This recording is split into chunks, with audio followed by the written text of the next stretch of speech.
Hey, the technology Hello, word. everybody. Happy Tuesday to you. Thank you for joining us again. And thank you to all the wonderful people that emailed me saying, do you have power? Do you have heat? For those that don't know, I'm in Rhode Island, and last week we got hit with the biggest snowstorm in 50 years. We had over 30 inches of snow at our house. It crippled everything about the state. My kids were out of school for a week. That's crazy. I know I've never heard of, and we're used to dealing with snow, Yeah. but I didn't have power or heat for about 36 hours. That was Tell challenging. people how you stayed warm. I couldn't leave by cuddling with my family. What else could I say? Well, I didn't you use the Tesla a little bit Oh too? yeah, I use my Tesla to stay warm and to power my devices. I couldn't get out of my road because I'm on a cul-de-sac and they plowed us last. So I literally couldn't leave my house by car for 3 days. I had to borrow my neighbor's car to drive to the grocery store. So thank you for your patience. Thank you for your patience with us. We were going to do Palantir last week, but we are going to do them in 2 weeks' time Yep. instead for a special reason, and you will see why. But thank you for joining us today. You are in the right spot. Stoffel, what stock are we talking about today? We're talking about Shopify. I will say as a point of pride for myself, a stock that I first started owning at, I believe, $4 per share. There you go. So every Wednesday, we ask our newsletter readers, what stock do you want us to research? Shopify beat out Datadog, UiPath, and Upstart. Zero interest in like Upstart, which was a bit surprising. Now, how hard of a stock to research is Shopify? Middle of the road, Yeah. kind of. It's not that hard, not that easy. It's not as easy as a retailer and stuff. But we want to know. Let us know in the chat. Do you own Shopify? Are you a shareholder? Mr. Stoffel is a shareholder.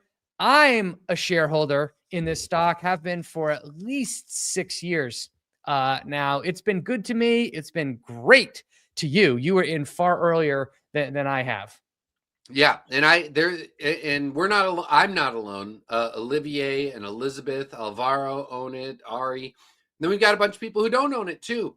I don't know. Yeah. I'd say just based on this, I would say very small sample size. It looks like we're 3/4 yes owning it. Cool. Great.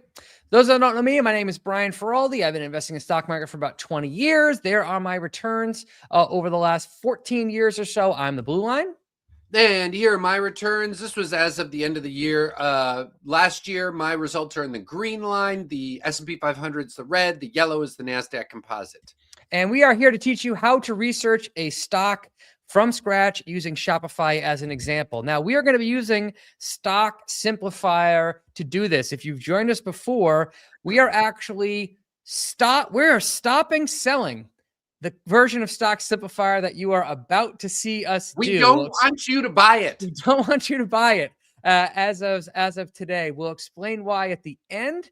But if you've been with us before, it's a 7-step process for analyzing a company, the phase it's in, the business, the growth, key metrics, valuation metrics, and more. So I'm going to open up a fresh copy of Stock Simplifier. It is the tool right here. I'm also going to open up our prompt database. I'm also going to get a fresh copy of Fiscal going. So here are the AI prompts that we are going to use. I'm going to make a fresh copy of Stock Simplifier to get that going. Hey, Brian, and real quick before we get started, just so Tim and Bruce don't freak out, you still have access to Stock Simplifier, and you will. There's an advantage to it, which we'll talk about in a minute. We're taking nothing away from you. Nothing away from you. But we have. Well, we'll let you know at the end of the live stream why we're not selling the version you're about to see anymore. And I'm pretty sure you'll appreciate why we're doing that. So anyway, with Shopify, the very first question that we want to answer about this company is, which phase of the business growth cycle is this company in? Is it startup, hypergrowth, self-funding, operating leverage, capital return, or decline? Let us know in the chat what phase you think Shopify is in. But while this is happening and we're getting those responses, I'm going to go to Stock Simplifier. I'm going to type in the ticker. Here's what I'll say. We've got our first couple coming in now. People saying 4 or 5. I think stock simple. I think the prompt will say 5 because I think that they've done buybacks, but to me it's a 4, Okay. which is exactly where everybody else is. They're saying 4 or a 5. So I'm copying over the business phase analysis prompt. I have Gemini loaded. I'm going to load it here. It should say, what stock are we talking about? And I'm going to say Shopify. And let me zoom in on the results. And yeah, let's see what it says. Okay. Yeah. Shopify says it's a phase 5 capital return. It's highly confident in that. It has positive operating income. Yup. It's got strong revenue growth. Yes.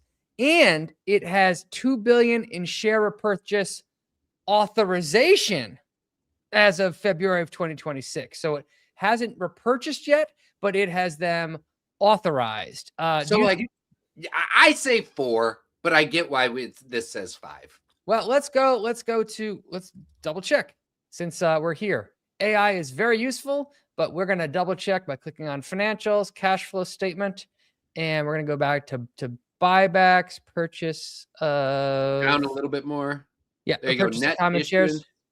So $1 billion in repurchases. Yeah. Okay. Yeah. So you think operating leverage though? Yeah, just because for me it's about paying a dividend. Like you can be a stage 3 company and start repurchasing your shares if the time is right. Okay. That's me. So if you said phase 5, you're not wrong. We're going to go with phase 4 just because we don't think the capital return is meaningful while they technically have one. This is where that nuance comes in, but we'll just say phase 4 from now. Now this matters because now the key metrics that we're going to use the valuation metrics we're going to use, those are all going to change based on. I think they're more appropriate now. Yeah, they're more appropriate. That is a good point. Okay, so we will go with that. So, okay, step 2. What does this company do? We want to learn how it makes money, its key products and services, who are its customers, where does it operate, and some qualitative factors about the company. So we have the business analysis prompt here. We're going to go to Gemini, paste, and we are going to start reading. And the good news is we both know this company fairly well, so we can tell how accurate this is. I'm curious. There's a lot going on in the age of agentic AI. I'm curious how much it might capture here. All right. Is that big enough? Yep. All right. So this is based on the annual report 10K for the year ending 2025. So Shopify provides essential internet infrastructure for commerce. It's an all-in-one platform that allows businesses of all sizes to start, run, and grow their stores. The platform enables merchants to sell products across multiple channels, including online, physical retail, and social media marketplaces. Fairly good explanation? Yep. Great to be able to plug into one place and hit everything. How does it make money? Shopify generated revenue for 2 places: merchant solutions and subscription. It's my favorite part of the business. Total revenue was $11.6 billion. So merchant solutions, this was 8.6. This is the primary success-based revenue from payment processing fees, referral fees, and advertising. As merchants sell more, Shopify earns more. That's well said. By the way, I just want to say we've got a Shopify employee online here, so we're gonna go to our potato in Japan to ask him questions. Good to know. See how well we really know the company. And then subscription, 26% of revenue. I remember at IPO, this was like the only revenue source. Yeah, I mean the thing is that so subscription revenues are small, but the margins are much higher for subscription. And it's highly predictable. Yeah. So this is recurring monthly or annual fees paid by merchants, includes basic, Shopify Advanced, and Shopify Plus for large organizations. Okay. Who are the customers? The company serves millions of merchants. These range from entrepreneurs making their first sale to global icons. Aldo, Estee Lauder, Mattel, and Skims are notable brands. Shopify saw significant growth in business-to-business merchants that grew 96%. Transaction volume grew 96%. Pretty good.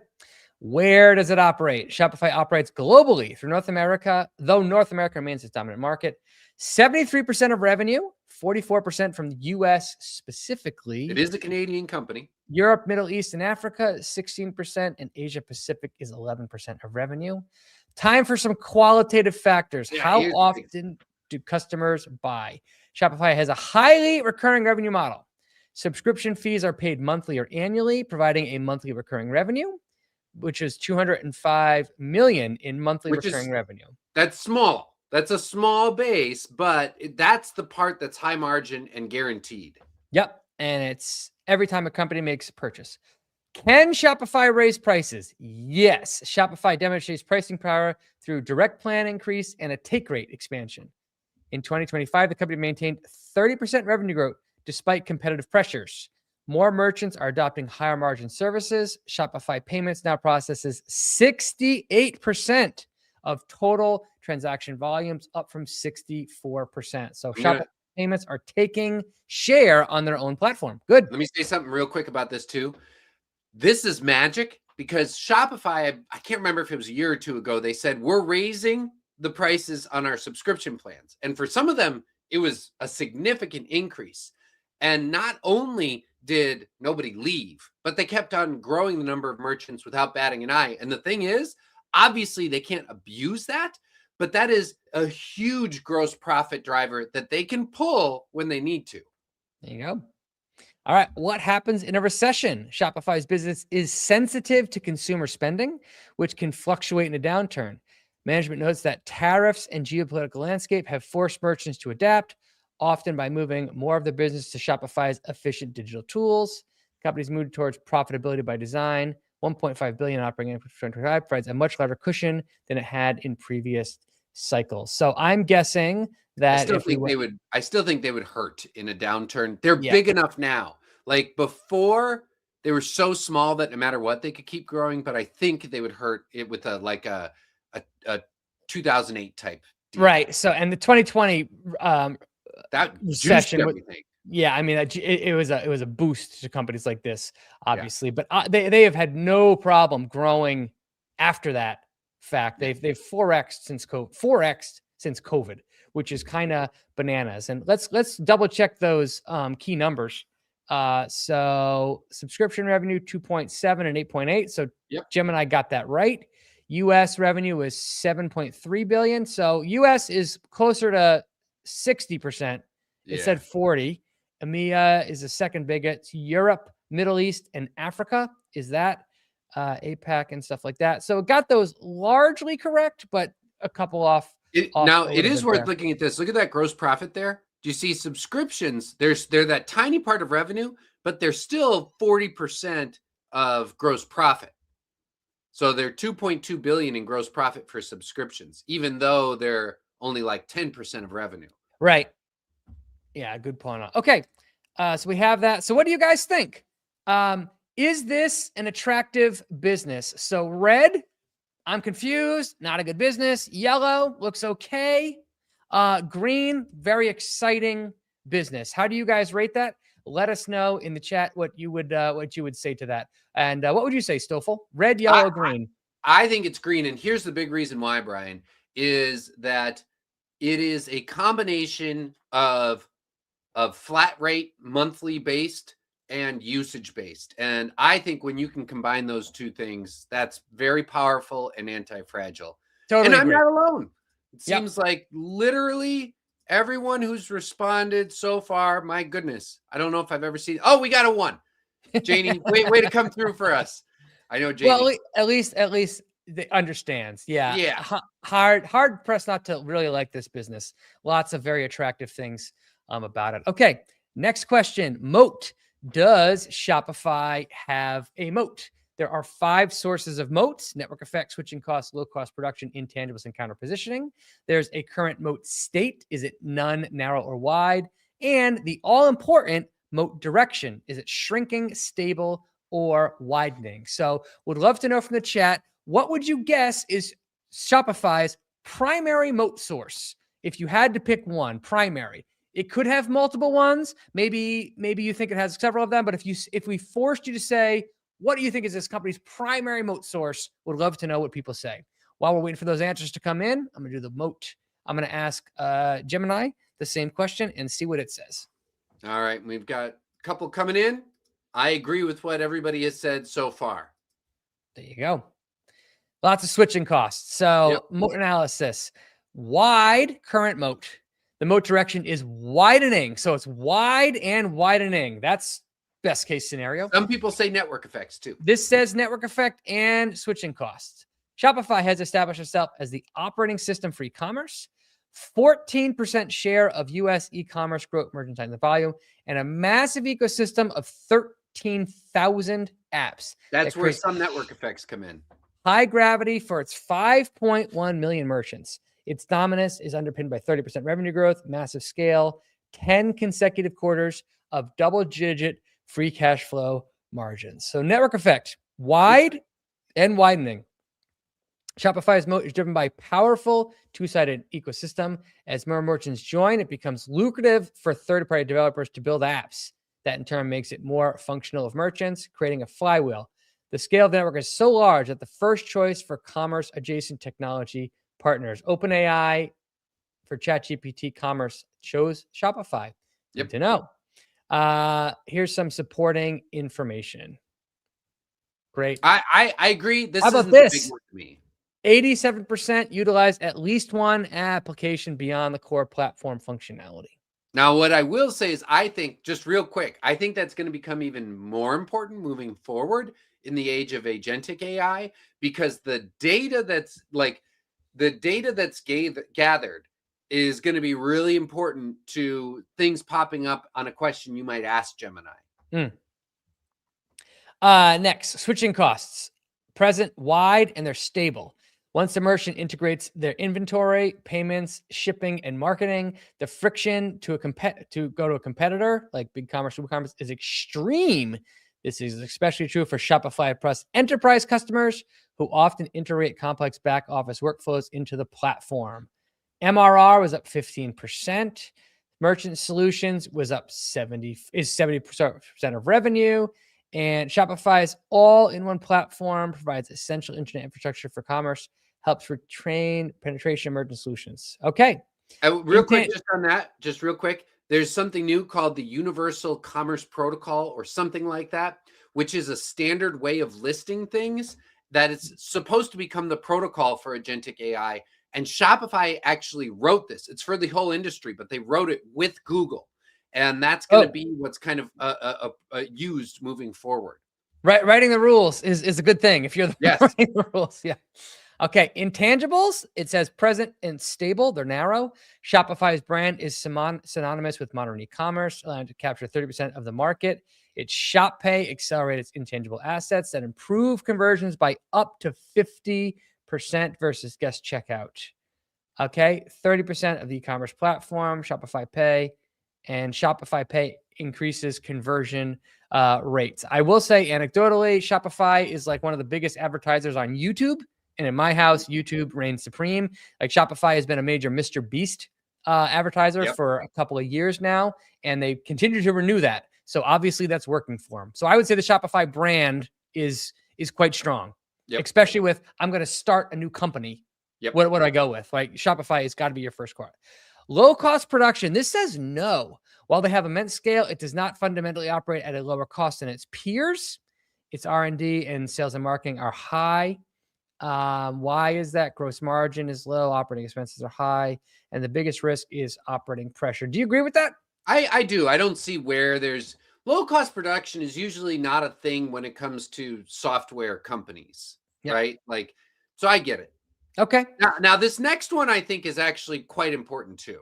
Counter positioning. So it says narrow and stable. Shopify counter positions against closed marketplaces like Amazon. While Amazon forces merchants to give up their customer data and brand identity in exchange for traffic, Shopify provides the tools to have their own brand. Amazon cannot copy this model without cannibalizing its high-margin third-party marketplace and control. So they have 28.8% share amongst the top 100 million high-traffic websites. That's growing. Shopify shares. Yeah. So they are counter-positioned against specifically Amazon. I don't know if Walmart offers this. Amazon is definitely a competitor. Well, think about it this way. What is it? There's been 3 companies that have gone public that started on Shopify. Like I think Figs is one of them, for instance. So Figs, when you're starting a clothing brand for medical professionals, you could go on Amazon and reach hundreds of billions of people or hundreds of millions of people right away. but they chose not to so that they could own the category themselves. Yep. So this to me is counter positioning is actually very important from their biggest rival from above, right? Actually from above, which is rare, I guess, at this size and scale that counter positioning would be there. So all right, red, yellow, green. What do you guys think? What would you guys rate their moat? No moat at all, or it's a weakening moat. Yellow, it's a narrow moat that looks stable. Or green, this is a moat that is not only wide, or it's also expanding rapidly. You're excited by this company's moat. Yes, big on Mr. Beast for sure. What are people saying? Got greens rolling in, and I am very much in agreement. Totally agree. The moat here is the real deal. Okay, next, long-term potential. Can this company continue to grow? Or really, what's the story behind why we should believe that this company can continue to grow? So there's two ways a company can grow: get new customers or get existing customers to spend more. Now, on fiscal, if you go to the overview page, we see that this company has grown 27% over the last 3 years on a revenue basis. Earnings have grown over that same time period, actually negative, but over the long term, earnings are growing quite fast. Over the next 2 years, Wall Street's expecting 25% revenue growth and 46% earnings growth. Long-term earnings growth is expected to be 40% per year. And that I take as a number that is typically 5 years. So 40% annualized earnings growth is what expected as this company continues to scale. So let's go ahead and let's see if we can get the story for why we believe that that's going to happen. I'm going to be very curious if all the things that I just talked about, which they talked about on their conference call at length, is going to come up here about the AI agentic future. Okay. Marketing and sales. This is going to be strong. Operating expenses are very strong, reflecting continued discipline while maintaining full throttle growth. Okay. New distribution. What? UCP. It's what I talked about. Launched Universal Commerce Protocol to enable checkout inside AI, search, and chat tools, integrated with platforms like Temu and TikTok to meet buyers where they are. So That's what is this again? So think about it. Like, for instance, I need a hotel to stay at when my family goes to New York City for spring break. Yeah. And instead of going to Kayak or Booking now, I just go into Gemini and I tell them everything I'm looking for, and then it'll pop up 4 choices. Now, the crazy thing here is, and maybe Bookings is not a great example, but the dynamics are that Shopify gets a cut that's even bigger from purchases that happen with AI agents, as opposed to if someone just landed on the website, because customers like myself looking for that hotel are 10 times more likely to buy that than if I just saw it on, say, booking.com. Yeah. The key with UCP is the way that a lot of merchants list what they have can be very ambiguous, like a crimson t-shirt versus a red t-shirt. And the UCP forces them to standardize it in a way that AI agents can use. As like Brandon says, they speak a different language inside the browsers than humans do. And yeah, Shopify is, they along with Google literally are defining what that language is. Gotcha. Okay. So yesterday, I was looking for a new dog chew toy, like a dog, and I went to Gemini and I said, "This is what I want," and it came up with like 4 different choices. Basically. Right. So you're saying that the protocol is developed by Google, you said, and Shopify, and they're defining that for the AI. Yeah. Exactly. I wonder if they're going to favor Shopify as a preferred shopping platform. I mean, the idea is that everyone can use it, but the bottom line is nobody knows this better than Shopify. So what that means is they're positioning themselves very well for the transition away from search towards AI. Extremely well. Great. Okay. Geographic market expansion, green. International revenue grew 36%, faster than North America. Nearly half of new merchant additions come from outside North America. Acquisitions, they had no significant acquisitions. They made an acquisition a couple years ago and then they divested it, I'm pretty sure. It was for fulfillment. Yep. Yeah. Okay. How about getting new customers to spend more? Subscription revenue grew 17%. They're driven by higher price plan adoption. Gross margins declined slightly due to shift towards lower margin payments. New products, business to business gross merchandise volume grew 96%. Shopify Pay grew 62%. Point of sale grew 27%. Customer retention, 10 consecutive quarters of double-digit cash flow margins, and Shopify Plus now is account for 35% of monthly recurring revenue. So overall, international expansion is number one. Business to business and enterprise, including Shopify Plus, is number two. Offline is number three. AI agentic is early stage, but vital. I think that's the biggest one personally. Well, it's not going to be a needle mover, but I think it is important that they're setting themselves up for it. I think it's going to be needle moving a lot faster than people think. Well, there you go. And then acquisitions, not so much. All right, green, yellow, red. What do you guys think? Does Shopify have growth potential ahead? Red, not much. It's low or negative. Yellow, it's good. It's there. It's positive, but it's not great. Green is great. Very exciting growth potential, even from today. So we've got mostly greens. We've got a yellow. We've got Christopher, who's super excited to be joining us for the first time live. Welcome. Ari, well positioned. I would say mostly greens. Yeah, I'm gonna agree with that. Pretty good start, I'd say. Not bad. Pretty good start, I'd say. Okay, now it's time to take a look at some key metrics. So because this company is in phase 4, which we identified, the key metrics are revenue, operating margin, free cash flow margin, earnings versus estimates, and return on invested capital. Now, we do have a prompt that does this work for us. This is the most unreliable prompt that we have. AI really struggles with what we're asking it to do. So we'll look at the results and then we'll double check them manually to make sure we're in the right spot. Oh, and it changed this to phase 5. Oh, because you know why? Because it's right. phase 5. It wasn't listening to us. I guess that we should feel good about this. Gemini is not listening to our conversation. Thank you. I'm glad you caught that because I would not have caught that. There we go. Okay. All right. So phase 4. All right. So revenue growth, green, 27%. We know that's true. You just checked it. We do know that that's true. Operating margin, we want it to be positive and rising. So let's double check that. Financials. Operating margin is right here there, yeah. on the income statement. Yeah, so it bounces around, but the long-term trend is definitely positive more recently and rising. Was this because of the I think it had to do with the divestiture. Yeah, the divestiture. So hard to kind of see through that. In fact, if we look quarterly, where's the quarterly button? I bet you can see even more granulated. But yeah, this is positive a little bit. Yeah, this has been positive for a few years. There you go. Yeah, that looks good to me. The long-term trend is undeniably up and to the right. So it got that one. This is the annual number. But if you go quarterly, it's better. Okay, free cash flow margin, positive and rising. So we want to see that same thing. So for free cash flow margin, we're going to click out of that. We go to ratios.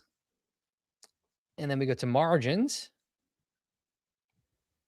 And then we look for free cash flow margin right there. I'm also going to do it quarterly. This is actually wrong because they just reported it's now 20%. It's 20%? Yeah. All right, so it looks like there's a cadence to this, where is it Q4 is the best and then Q1 Oh, you know what? No, it was right. It was 20% for the fourth quarter. Yeah, okay. So 19.5. Yeah. Yeah. All right. Long-term trend, it definitely positive and definitely rising. Earnings versus estimates. Let's see what they say. 5 of the last 8, but 4 of the last beat. So this is specifically earnings. So to get that, we go to estimates. We go to earnings per share. And then we look at the number quarterly. And we're looking for the A's for actual. So 51 cents estimate. Oh, no, actual was 48, excuse me. So they missed the estimate was 51. So this is a miss. This is a meet. This is a beat. This is a miss. This is a beat. So mixed track record there. Yeah. I'll go with that's generous. Got that so far. And finally, return on invested capital. So Gemini says green 21.6%. We just want this number to be above 5% and rising. So for this one, we go to financials. Actually, I think you can go to the overview and it'll just show you too. That's Oh, the yeah, but it won't 5-year. show you if it's rising. That's the right. 5-year number. So we got to go to ratios. Close this down. And we go to capital efficiency. And it should be the first one if memory serves. Yeah. So this is annual. And if we go quarterly. So current number is 8%. And this number has been positive and it is definitely rising. Now, in a phase 4 company, a company that's still scaling, this number is not going to be fully fleshed out. No. So that's why we only demand for 5%. When it's phase 5, we want 20%. But the trend is it's definitely heading there. Overall, quite good. The most concerning number was the inconsistency of earnings versus estimates. But while we're here, I'm just going to check. This is a company that's still largely a revenue-driven number. Yeah. If we go to quarterly and just look at revenue. So again, we're looking at the A's for actual. So actual 3.7 billion, that's a beat. 2.8 billion, that's a beat. 2.7 billion, that's a beat. 2.4, that's a beat. And 2.8, that's a beat. Yeah. So revenue, the company has exceeded. We specifically call out earnings in this phase. So that to me makes it probably that's where the nuance is, right? Right. Yeah. I'm not concerned about them. I would rather, if I had to choose, I would rather them beat on revenue than beat on earnings. Same. You could pretty much say that for every company, in my opinion. I think revenue is more important than earnings. Well, let's also point out that Shopify has significant investments in others that can affect its earnings. Absolutely. That's a really good point. It's earning. You are totally right. The earnings are not nearly as important as revenue. Can you unpack that a little bit further? Yeah, so Shopify has made an investment in a firm, and because of some GAAP accounting rules that happened about over a decade ago, in the past, if a firm's stock went up and down, it wouldn't affect earnings because it doesn't matter to the underlying business. But now, if a firm's stock goes up, Shopify's earnings per share goes way up, and if a firm's stock goes down, it goes way down. But that doesn't reflect what's happening at all. And look at how big those numbers are. This is the number here that throws this earnings per share off. So, okay. So look at this. This is when a firm went public. Shopify said, we have a $3 billion gain, non-operating. So nothing to do with Shopify's business. The next year, a firm stock dropped like a rock. So we had a $3 billion loss and then a $1.4 billion gain and then an $800 million gain. And this year it's a negative $44 million loss. So because of this number here, because they own stock in a firm, that means that everything below this number is unreliable or outside of the company's control. The business. And look at what number is below here. Earnings per share.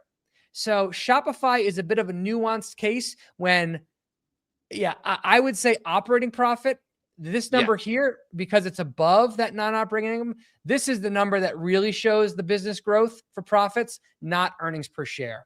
So sorry for the accounting deep dive there, but we think that nuance is really important for the company. We just did key metrics. Okay, great. Overall, looking really good. Here's the big one. Yep. Next, risks. Risks. So we define risks. Oops, keep going backwards. We think that all risk can be boiled down to one risk. That risk is execution risk. What are the reasoned probability that the company won't be able to deliver those expectations that are baked into the stock price? That to us is the real risk. Now, there are sub risks that need to be considered: concentration risk, disruption risk, outside forces risk, and competition risk. So let's go ahead and we have a risk analysis. I'm super interested because I have not done this one yet with Shopify, what it's going to say about AI. Yeah, because I mean, this is going to be really interesting because it's also grading itself. So this says Shopify's overall risk is low. The primary risk is competition from Amazon/social and outside macro forces. with its asset-light free cash flow model and 1.5 billion operating income, mitigating that fact. Okay, concentration risk, not a problem at all. Totally 5.1 million active stores. Totally agree. Concentration risk is not a problem, at least customer concentration. Disruption risk. So this is says interesting. not an issue. Yeah, but look at it. It does get drilled down into the important part. Shopify is positioning itself as the infrastructure layer for agentic commerce. The UPC is co-developed with Google to enable native shopping inside agents like Gemini and Chat GPT. So good job, Gemini, finding that. Yeah, and revenue per employee has soared to $1 million after reducing headcount by 30%, while revenue continues to grow. So if you think AI is a risk, perhaps Shopify is more well insulated than most. Outside forces, yellow, high exposure to global consumer spending and discretionary income trends. International operations are subject to instability, inflation, and exchange. And agentic commerce shift creates a new dependency on search and AI policy partners like Google and OpenAI. So that could become a risk. The AI market share is still very much in flux right now. Yeah. So, in a couple of years, there might be that might be more solidified, but right now that's all up in the air. I'm going to throw out that our friend here in Japan has survived 6 layoffs, rounds of layoffs at Shopify. So congratulations. Yep. And then competition, yellow, severe competition from Amazon, TikTok Shop, and Temu are merchants for consumer attention. Shopify maintains 14% share and gross margin compression due to success and higher mix of lower margin companies. So green, yellow, yellow. What do you guys think? Is this a high risk business? Is this a medium risk business? Or is this a low risk business when you factor everything in together? I will just say that I think the biggest thing is they've gotten to be so big that they are tied to the global consumer spending. Yep. And so I don't think that can be overlooked. Yeah. Once you get to a certain size and scale, your growth becomes outside of your control because you're growing with the market effectively. But what are people saying? The dominant one is yellow, medium. Yeah, I would agree with that. Yellow trending towards green. I don't think this is yellow trending towards red. I think it's yellow trending towards green. The business itself looks quite solid. And it's worth pointing out, they're founder-led and they have a great history of executing well. That to me mitigates things quite well. And to their benefit, cutting ties with previous forays into different areas that is painful to do, but it's necessary, like their fulfillment. All right. So valuation, the primary ones we're going to look at forward price to earnings. We already know that one has problems because of the Affirm thing we mentioned before. Price to free cash flow, that's probably going to be the best one to look at. Although, to be fair, valuing Shopify is hard. It's not easy. Okay, so we're going to look at ratios. We're going to compress all the trailing ones. We're looking at forward ones. This is using estimates in the future. So let's start with PE. Is this meaningful? All right, you can see how all over the map this number is. Earnings per share, we'll take that out. And PE 64, I think, is where it is right now. Gotta really compress that. I mean, one thing I will say is that the forward estimates don't include Affirm and such. So that's one nice thing. Okay. All right. So if we click this button here, we can put a medium and a high and a low in there.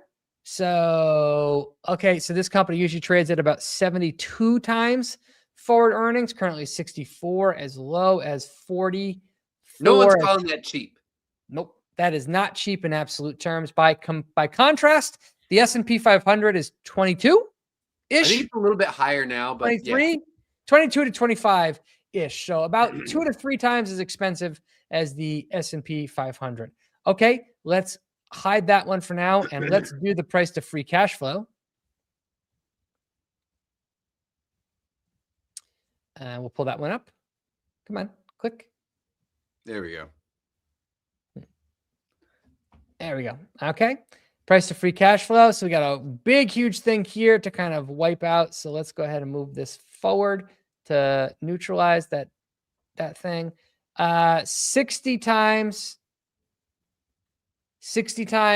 forward free cash flow. Average is about 70. Low is 44. High is 11.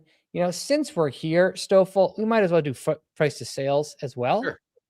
Um, You can pull that all the way back too. Yeah, price to sales will be more meaningful number because again, it's just off of revenue, so we can get a sense.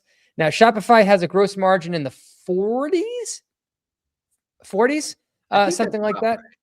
So, okay, let's see. This company got up to 47 times sales in the COVID bubble, and it collapsed down to 5 times sales. That's a 90% valuation compression. Currently 10.6. If we kind of go post-COVID, though, that's probably when it's most meaningful. There you go. I would even say a little bit further up. There you go. This is over the last 5 years. So the average is about 10 times sales, low of 5, high of 17, currently about 10. Green, yellow, red. What do you guys think? Red, the stock is overvalued today. Yellow, it looks fairly valued today.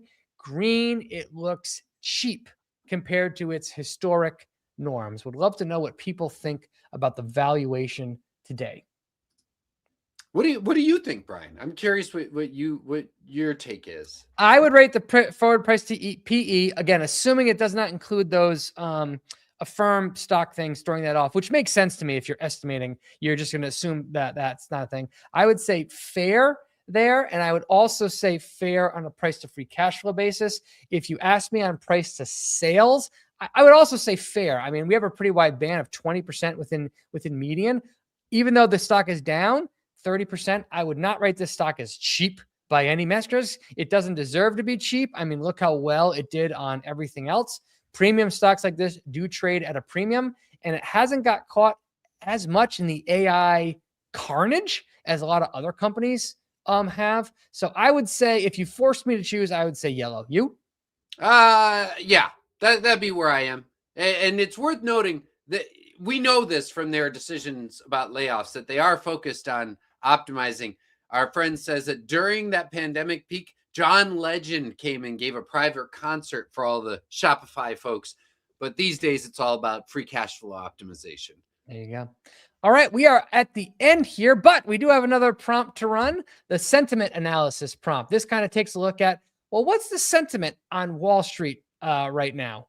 And if we take this and we run this, we'll see, what does the media think? What do analysts think? What do retail traders like us think about this company over the last year? Okay. Following a relentless climb in late 2015 that peaked at 180, the stock entered a valuation breather. The company reported 30% revenue growth and $2 billion of free cash flow, but a cautious margin outlook caused the pullback year to date. The next catalyst is expected in May, and investors look for proof that its agentic commerce tools are converting into tangible revenue. Yep. Over the next 12 months, the outlook is neutral. So analysts are bullish, investors medium, media mixed, and Truist upgraded it to buy. It has a $2 billion buyback authorization. The bulls say agentic commerce leadership. That is important if you're a believer in this story there. The bears say the valuation is still high. The guidance was softened, low to mid-teens, a step down from 19%, and it still has macro sensitivity. So that is what matters there. Cool. Good to see that. So would love to know what people think here. Are you interested in Shopify's stock at today's level? Green. Yes, definitely want to own this stock. Buy it today. Yellow, kind of. I'll put it on my watch list. I want a better entry price. Love the business, but don't love the price. Red, nope, not interested in this stock at all. Perhaps too risky, perhaps too rich for your blood. You would have to have a huge discount to today before you'd be interested in this stock. What do people think about overall about the business?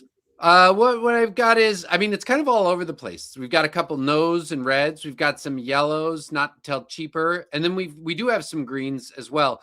If I had to average this, I would say yellow is the average. I don't think that anybody has a problem with the company. I Yep. think people have a problem with the valuation, which is totally fair. Sensational company, sensational leadership, strong kind of position. I love how they're positioning themselves with the AI onslaught. I think that does matter from a narrative perspective Oh to yeah. appeasing Wall Street. Like, there's no doubt that that's actually a far bigger deal than I would say it had been in years past. I don't think it's a screaming buy today. I think you'll do fine if you're a long-term shareholder like I am, like I know you are, but I would not be foaming at the mouth to add to my position today. I will say the two big things for me are, if there's a slowdown, like a global consumer slowdown, Shopify is going to get hurt. If they prove that the agentic AI is real, it could really take off. I totally agree with you.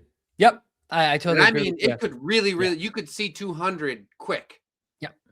So, okay, Brian, so why don't we let people know, why don't we tease. want them to buy Stock Yeah. Simplifier? Why are we trying to sell this? Yeah, so we're going to be a little cagey here, but for the last couple of months, we have been working on a major overhaul to Stock Simplifier.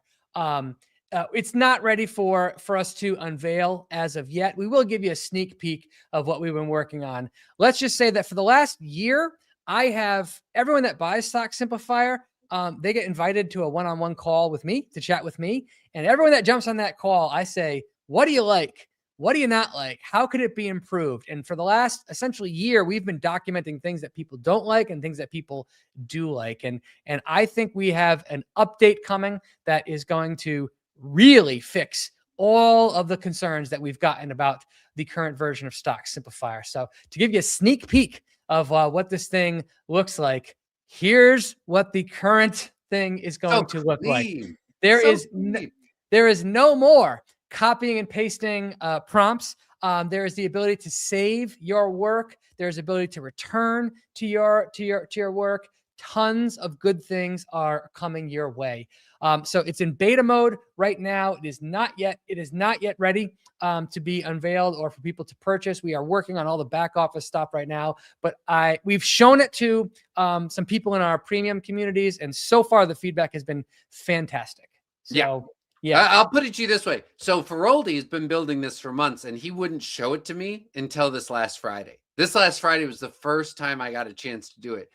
I immediately took my computer and I showed it to my wife, and I drove over to my parents, and I had my dad play with it to see what he thought of it. And Brian, I am very picky when it comes to using tools. So yeah, I know. Yeah. We think it's going to, the goal of the overall mission of the tool is to make stock research easy. Yeah. I think the current version of Stock Simplifier is fantastic. It is way more structured than most people do with their stock research, but it's not easy because there's copying and pasting and clicking, and there's a course that goes along with it. There's no leaving the tool. There's no need to leave the tool in the next version that we have coming. So more details to come. If you're on our newsletter, we're definitely going to let you know about that. And we do plan on doing a staged rollout, including we're going to have a wait list for people that want to get kind of early access to it. But we are still weeks away from this being ready. And if you have already purchased Stock Simplifier in the version you just saw us do today, we will be reaching out to you specifically, correct? Yeah. Yeah. Yes. Mercy just asked if I bought Stock Simplifier in the past, will I get it as well? We're changing some things about that, but let's just say existing Stock Simplifier purchasers are going to be first in line and get the best deal. Yep. There you go. So sorry to tease you like that. I thought it'd be fun. Yeah, we got to show what we've got. We can't. Our plan as of today is in 2 weeks. 2 weeks from today, We're going to do the deep dive on Palantir that we were supposed to do last week. We're going to do that. And our hope is that we'll be able to use the new stock simplifier to kind of show off how it works. I don't know if it'll be ready in time, but that's roughly what we are thinking. It will not be ready for purchase until a couple weeks after that, but we've got lots of back office stuff to do. But I know people are going to love it. I used it. So if I use it, then I think it's going to do great. Yeah.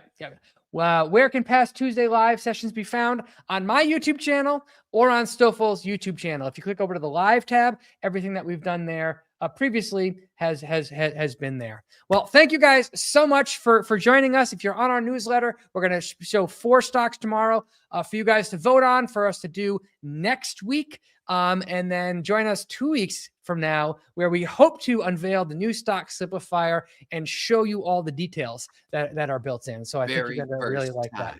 Well, thank you guys so much for joining us today. We hope to see you guys next week. Happy investing. Bye, everyone.